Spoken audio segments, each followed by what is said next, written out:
Welcome to the Business Smart Session podcast, brought to you by Pyras.co. This is your go-to spot for practical tips, expert insights, and smart strategies to grow your business.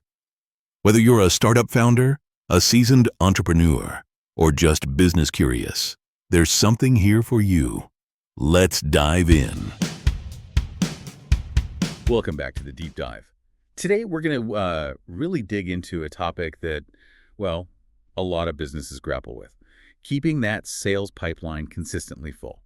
We've been looking through the sources you sent over those notes and bits about outsourcing sales and lead gen. That's right. And the plan today is really to pull out the main ideas from that material. Understand why companies might even consider looking outside for this kind of help, and break down how it actually works in practice based on what we've seen in the sources. Yeah, the material kicks off by highlighting that really common challenge. Yeah. You need qualified leads coming in steady and a sales process that, well, just works smoothly. And it points out how building that up internally, or even just scaling it, can be surprisingly tough. Exactly. And the sources frame outsourcing not just as handing off a task, but as a strategic answer to that challenge, a way to really fuel the pipeline and drive growth when your internal team might be stretched thin. Okay, so let's unpack those internal limits then. Because the sources actually go into quite a bit of detail about why just sticking with your own in-house sales development team can run into some pretty significant roadblocks. Yeah, they lay out a few common hurdles. The first one that jumps out is limited bandwidth, specifically for prospecting. Yeah, the classic situation, right? Yeah. Your main sales folks, your account executives, they're great at demos, closing deals, managing accounts. Absolutely, they're closers. But the material points out they often get totally swamped with all that later stage stuff. Yeah. And because they're focused on, actually closing the business. Which is critical. Right, critical. Right. But that essential time-sucking work of prospecting, the cold calls, the targeted emails, that initial outreach, it just kind of falls by the wayside. And the result, as the sources describe it, is that classic feast or famine cycle in sales. Busy closing now means the top of the funnel dries up. And then later, Yeah. not much in the pipeline. That makes perfect sense. The urgent pushes out the important. Okay, what's the next big hurdle the material brings up for building an internal team? Well, it talks about high overheads, Yeah. especially if you're thinking about setting up, say, an internal call center or even just a small team of dedicated SDRs. Yeah, SDRs meaning sales development reps, Yeah. right? Prospectors. Exactly. And the sources flag the costs involved. It's not just salaries. You've got hiring fees, constant training, buying lead lists, paying for the tech stack, and then, importantly, the management time needed for those people. It adds up fast. It really does. And for smaller companies or startups, the cost of even just, say, 2 or 3 full-time SDRs plus a manager can be, well, genuinely prohibitive, according to the material. Right. It's a whole infrastructure, not just headcount. And the sources also mention the specific skills needed. They call it lead generation expertise. Yeah, and they really stress this. Effective lead gen isn't just about banging out calls. It's presented as part art, part science. You need that specialized know-how.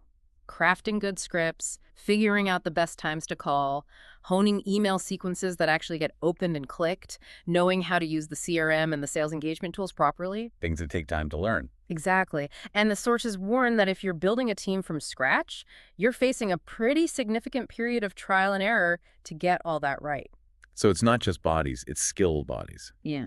And speaking of tools, the material brings up technology and data challenges too. This is a big one. The sources highlight how much good outbound sales depends on good data, but actually sourcing quality lists, verifying the info, keeping the CRM clean and useful, that's incredibly time-consuming work. And if the data's bad. Huge waste of effort, Yeah. right? Reps calling wrong numbers, emailing people who aren't relevant. The sources point out that internal teams often just don't have dedicated resources focused purely on managing that data foundation properly. Which drags down efficiency even for the reps who are trying to prospect. Okay, and the last bottleneck mentioned relates to inconsistent needs, seasonal or variable demand. Yeah, this is key for a lot of businesses. You might have busy seasons, or maybe you do a big product launch or a marketing push where you suddenly need way more outreach. Right.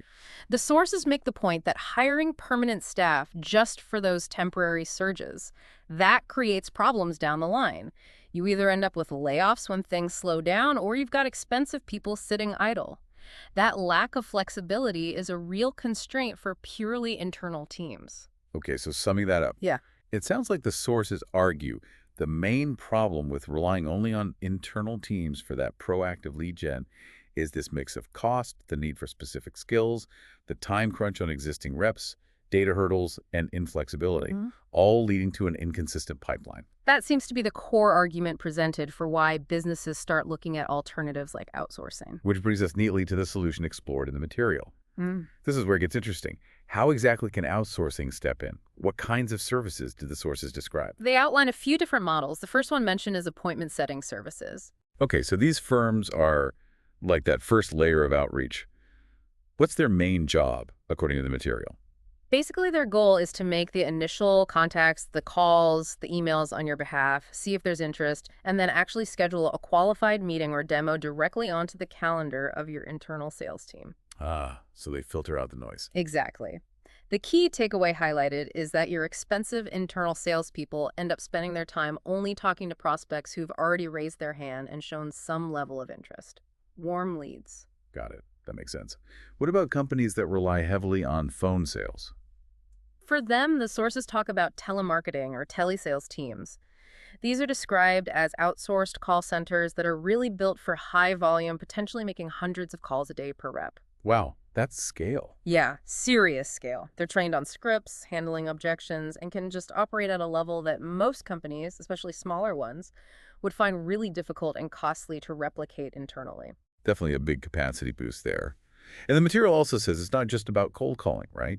There's mention of B2B-led research and nurturing. Correct.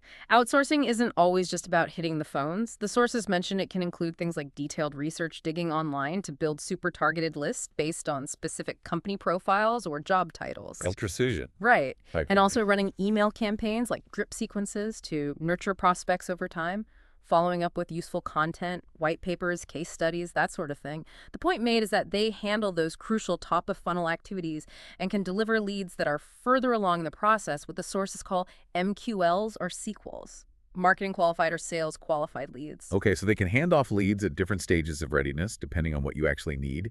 And the material even touches on channel sales support. Yeah, that was an interesting point. If your business model uses partners or distributors, the sources suggest outsourced teams can even help with identifying, recruiting, and managing those channel relationships, kind of blurring into business development territory there, helping find those partnership opportunities.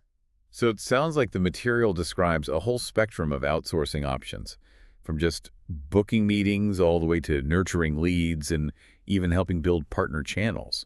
That flexibility seems like a big theme here. Yeah, it definitely suggests it's not a one-size-fits-all thing. Companies can kind of pick and choose the level of support that addresses their specific bottleneck. All right, let's shift to the payoff then. What does the material say are the tangible benefits, the advantages a company might expect if they go this route? It lists several really compelling ones. The first big one is a potential rapid lead volume increase. Yeah, I can see that. If an outsourcing firm already has the people and the systems, Right. they can just, switch it on much faster than hiring and training internally. Exactly. The sources really emphasize that ability to ramp up quickly. They can deploy people to make hundreds, maybe thousands of calls and emails almost right away. It's presented as a way to jumpstart your pipeline or significantly boost it in a time frame that might take months to achieve if you are building that team yourself. Speed is definitely valuable in sales. What about the money side? The sources mention cost per lead savings. Right. The material points out that a lot of these specialized firms operate in places where they can access skilled labor at a lower cost than, say, major cities where your main office might be. Okay. So the actual cost to generate a qualified lead or a set appointment could potentially be quite a bit lower than your internal cost once you factor in salary, benefits, management, tools, everything. Plus, you skip those big upfront hiring costs. Exactly. And you gain flexibility. The sources highlight that you can often engage a team for a specific project, like a 3-month campaign, and then pause or scale back. You can't really do that with permanent hires. That flexibility ties back nicely to that seasonal demand point earlier, doesn't it? Yeah.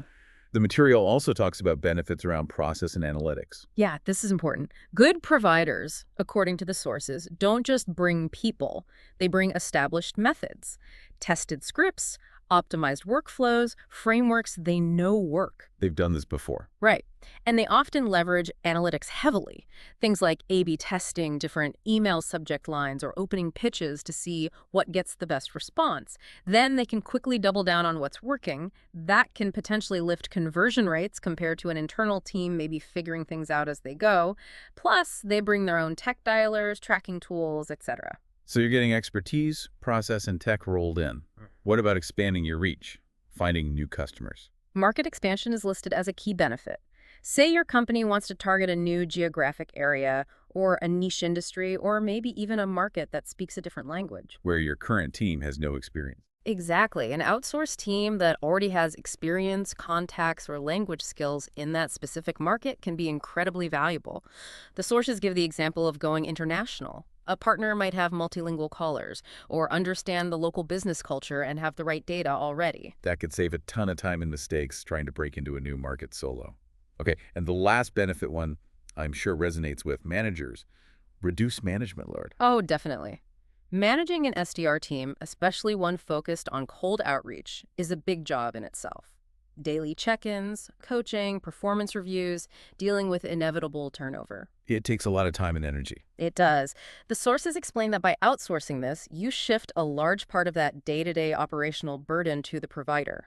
They handle the rep training, the performance monitoring, the HR stuff. You still set the overall strategy and watch the results, of course, but you're freed from managing those individual prospectors hour by hour. That sounds like a significant win in terms of freeing up leadership focus. So, okay, the payoff picture seems to be faster pipeline growth, potentially lower cost per lead, leveraging specialized skills and tech, easier market entry, and less internal management headache. The material certainly paints a strong case for the potential strategic advantages and ROI. But, as always, it's not magic. The sources are clear, it's not automatically successful. They emphasize that you have to actively make it work, focusing on quality assurance and alignment. Absolutely critical. According to the materials, success really hinges on choosing the right partner. It stresses doing your homework, research providers who have real demonstrable experience in your specific industry or working with companies like yours. Don't just pick the cheapest option. Right. You need to really understand their approach, ask tough questions about how they train their agents, what their backgrounds are. Look for relevant strengths like a team selling complex software needs different skills than one selling local home services, you know? Finding that strategic fit. And once you've picked a partner, clear messaging is apparently vital. Hugely important. The sources stress working really closely with the outsourced team, especially at the beginning. You've got to train them thoroughly on your product or service, help them nail your value proposition, define exactly what a qualified lead looks like for you, give them FAQs, coach them on handling objections. So they sound like you. Precisely. The goal is for them to sound like a natural, well-informed extension of your own company when they talk to prospects. Brand consistency is key. Makes sense. And since you're sharing data security and compliance obviously have to be locked down. Non-negotiable. The sources explicitly mention verifying that any prospect data shared is handled securely and that the provider's processes comply with all the relevant regulations, things like GDPR in Europe or CAN spam for email in the US. Good point, especially if they operate internationally. Yeah, you really need to check that, as the laws vary quite a bit region by region. Okay. And finally, to make it seamless, the handoff needs to work smoothly. Integration with your sales process. Yes, the sources say you need a really slick process for passing qualified leads from the outsourced team to your internal closers. They suggest things like having the outsourced team book meetings directly onto your reps' calendars. Ad hoc steps? Right. And making sure all the lead info, call notes, everything relevant gets instantly and accurately put into your CRM system. The aim is that, from the prospect's perspective, it feels totally continuous, and for your internal reps, these leads just flow into their normal workflow like any other lead. It needs to feel like one team, essentially. Oh. Okay. To make this more concrete, the sources included a specific real-world example. Can you walk us through that? Sure. They described a SaaS company selling B2B software that wanted to grow aggressively. Their internal account executives were really good closers, but like we talked about, they just didn't like doing heavy cold calling or didn't have the bandwidth for it. Sounds like the classic problem scenario again. Exactly. So, according to the material, this company hired an outsourcing firm, and that firm provided a dedicated team of 3 SDRs focused only on doing proactive outbound prospecting for them. Okay, 3 dedicated prospectors. What happened? What results did the sources mention? Well, over a 6-month period, this small external team, just focused purely on outreach using email and phone, managed to identify and qualify 200 leads that fit the company's specific criteria. Wow, 200 qualified leads in half a year from just 3 people focusing solely on that. That really underscores the power of dedicated effort. It really does. And then, from those 200 qualified leads passed over, the sources state that the company's internal sales team successfully closed 50 new customers. 50 new deals from that pipeline. That's a solid conversion rate, a clear impact on the bottom line. What about the cost and operational side? The material highlights 2 key things there. First, the cost for that outsourced team over the 6 months was about 40% less than what it would have cost them to hire, train, and manage 3 equivalent SDRs in-house. 40% savings plus the revenue. Exactly. And second, the internal salespeople were reportedly happier and more productive because their calendars were filled with qualified demos. They could focus on selling, not prospecting. Plus, the company gained that crucial flexibility. They could easily scale that outsourced team up or down as needed for campaigns or budget changes. That example really brings it all together, doesn't it? It shows the potential impact across pipeline, cost, internal team focus, and that flexibility the sources keep mentioning. Yeah, it serves as a pretty clear illustration of the strategic benefits the material outlines. Okay, so if we draw from the conclusion in the sources, the core takeaway seems to be this. Outsourcing sales and lead generation isn't just about offloading tasks. It can be a really powerful strategic lever to significantly accelerate growth. Right. Primarily by ensuring you have that consistent flow of opportunities filling the pipeline without constantly needing to build out and manage a large internal prospecting team, which can overburden existing resources. It's positioned as a way to amplify your reach in the market. And maybe just as importantly, let your core in-house sales talent focus on what they do best. Actually closing deals and building those customer relationships. Absolutely. The sources consistently emphasize that if you choose the right partner and align properly, that outsourced team really can function just like a seamless extension of your own sales operation. Well, that wraps up our deep dive into the sources on outsourcing sales and lead gen. So here's a final thought for you, the listener, to chew on, building on everything we've discussed based on this material. If outsourcing can, as these sources suggest, potentially free up your core team to focus entirely on closing and nurturing while keeping that pipeline consistently full, does that change how you think about the challenges and opportunities in building your sales function? What specific part of generating leads or scaling your sales efforts feels like the biggest hurdle for you right now? And based on what we've explored today from these sources, could an external team potentially offer a different way to tackle that specific challenge? Definitely something to think about as you look at your own sales strategy and where your resources are best spent. You've been listening to the Business Smart Session Podcast, proudly sponsored by Pyras.co. Until next time, stay sharp, stay smart, and keep building something great.